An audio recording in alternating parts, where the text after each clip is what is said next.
So it's 12 o'clock now and we can start. So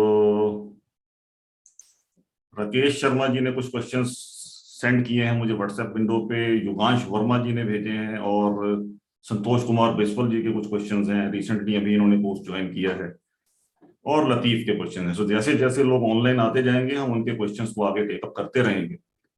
सो संतोष जी, आपने जो question भेजा था वहां से हम स्टार्ट करेंगे। इन बिटवीन जब और लोग भी ज्वाइन कर लेंगे then we can go forward with the announcement section, जो हमने डिस्कशंस एक्स्ट्रा करने हैं। I am online, sir. Yes Sharma ji, नमस्कार। Thank you, sir. Thank you. Please go on mute.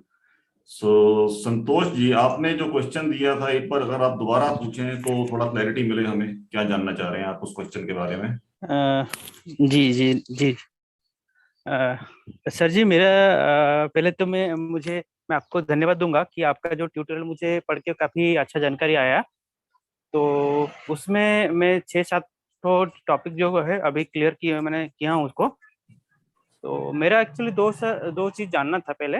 पहले कि जुपिटर या जो गुरु बोलते हैं हम लोग, वो यदि कुछ कारण से नीच हो जाता है और बकरी भी हो जाता है, लेकिन वो यदि कारक या योग कारक हम बोल सकते हैं माने कुंडली के लिए, तो उसका क्या इफेक्ट जातक के लिए अच्छा रहेगा? देखिए संतोष जी, सबसे पहली बात, जो सिस्टम अभी आप पढ़ रहे हैं इसके अंदर ग्रहों की जनरल नेचर के अकॉर्डिंग हम आगे नहीं बढ़ते। प्लैनेट्स की फंक्शनल नेचर कैसी है उसके अकॉर्डिंग उनकी नेचर को ध्यान में रखते हुए निकाला जाता है कि प्लैनेट व्यक्ति के लिए फेवरेबल है कि अनफेवरेबल। कोई भी प्लैनेट हो, अगर वो फेवरेबल है केवल तब और तब हम उसके लिए स्ट्रेंथनिंग मेजर्स यूज करेंगे। अगर वो फंक्शनल नेचर उस प्लैनेट की उस व्यक्ति के लिए अनफेवरेबल है तब हम उसको स्ट्रेंथन नहीं करेंगे। जैसे आपने जो क्वेश्चन दिया था, आई थिंक वो कर्क लगन के रिलेटेड है, और कर्क लगन में यदि हम ध्यान दें तो हमें सबसे पहले ये कॉन्सेप्ट समझना जरूरी है, जो कोर्स में हमने डिटेल में डिस्कस किया है, कि फंक्शनल नेचर आप आइडेंटिफाई कैसे करेंगे। ये कॉन्सेप्ट पहला कॉन्सेप्ट है मूल त्रिकोण बेसिस पे, जिसके बेसिस पर ये पूरा सिस्टम आधारित है, और सारी आपकी जो अवधारणाएं गलत हो सकती हैं उनसे आप बच सकते हैं इस एक प्रिंसिपल को अच्छे से समझने के कारण, कि प्लेनेट वहां पर कोई प्रॉब्लम नहीं है जहां प्लेनेट किसी एक राशि को गवर्न कर रहा है, क्योंकि वही उसकी मूल त्रिकोण राशि है। सूर्य और चंद्रमा की हम बात करते हैं, उसके अलावा सारी जो राशियां हैं वो मतलब एक जो प्लेनेट है वो दो राशियों को गवर्न करता है। बृहस्पति की बात करें तो धनु और मीन को रूल करेगा, बुध की बात करें तो कन्या और मिथुन को रूल करेगा, शुक्र की बात करें तो वृष और तुला को रूल करेगा अकॉर्डिंगली।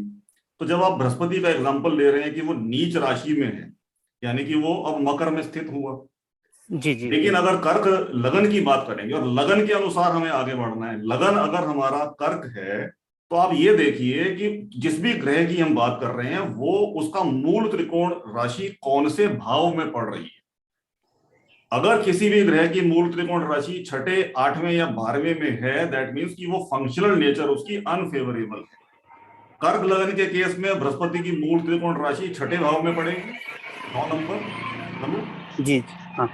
इसका मतलब कि उसकी फंक्शनल नेचर आपके कुंडली के लिए, कर्क लगन के जातक के लिए अनफेवरेबल है। So you should not strengthen Jupiter in case of cancer ascendant.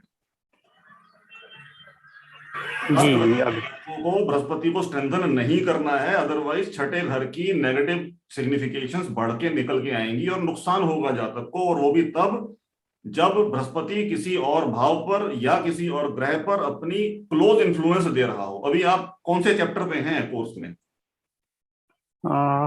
Sir ये मैं तो अभी 6-7 टॉपिक उसमें क्लियर किया था।